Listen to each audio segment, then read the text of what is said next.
Assalamualaikum warahmatullahi wabarakatuh. Perkenalkan, saya Titin Agustin Arifidayati dengan NIM D93219105 dari Prodi Manajemen Pendidikan Islam Fakultas Tarbiyah dan Keguruan UIN Sunan Ampel Surabaya.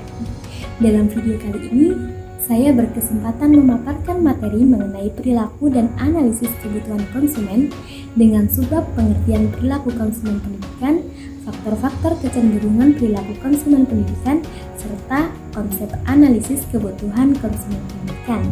Mata kuliah Desain Produk dan Pemasaran LPI yang diampu oleh dosen Muhammad Soleh SPD MPD.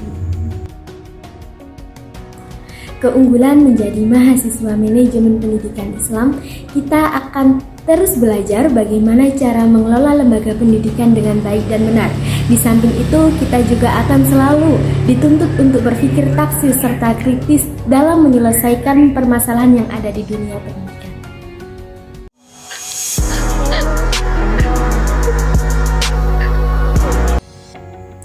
Pada subbab pertama, kita membahas mengenai pengertian perilaku konsumen pendidikan.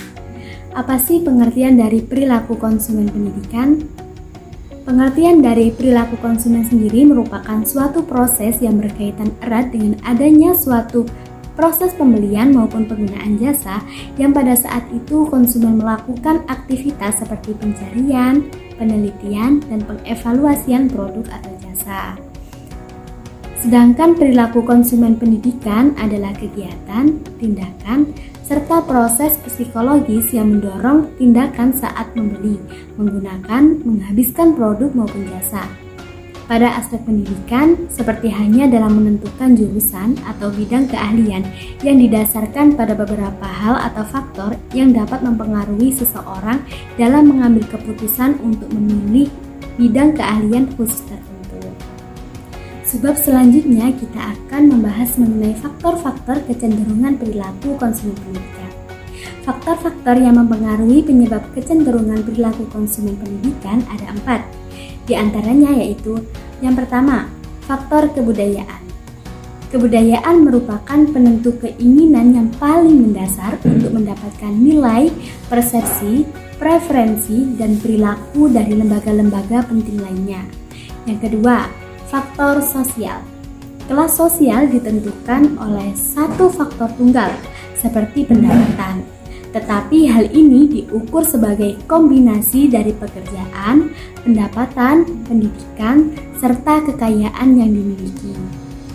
Yang ketiga yaitu faktor pribadi. Faktor pribadi ini didefinisikan sebagai karakteristik psikologis seseorang yang berbeda dengan orang lain.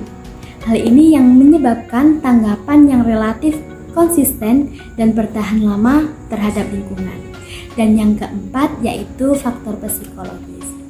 Pilihan barang maupun jasa yang dibeli seseorang lebih lanjut akan dipengaruhi oleh faktor psikologis. Kebutuhan yang cukup untuk mengarahkan seseorang dalam mencari cara untuk memuaskan kebutuhannya. Dan pada subbab yang terakhir, kita membahas mengenai konsep analisis kebutuhan konsumen pendidikan. Analisis kebutuhan konsumen merupakan suatu hal yang sangat perlu diperhatikan dalam menentukan strategi pemasaran. Identifikasi kebutuhan pelanggan ada 2, yaitu pelanggan internal dan pelanggan eksternal. Pelanggan internal terbagi menjadi 2, yaitu pelanggan primer dan pelanggan sekunder. Pelanggan primer yaitu siswa, sedangkan pelanggan sekunder yaitu staf, teknisi, pustakawan, dan semua yang terlibat dalam kegiatan sekolahan. Yang kedua yaitu kebutuhan pelanggan eksternal.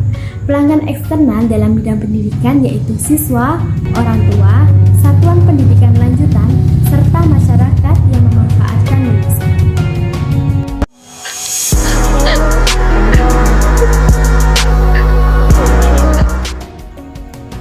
Sekian pemaparan materi dari saya mengenai perilaku dan analisis kebutuhan konsumen. Kurang lebihnya saya mohon maaf.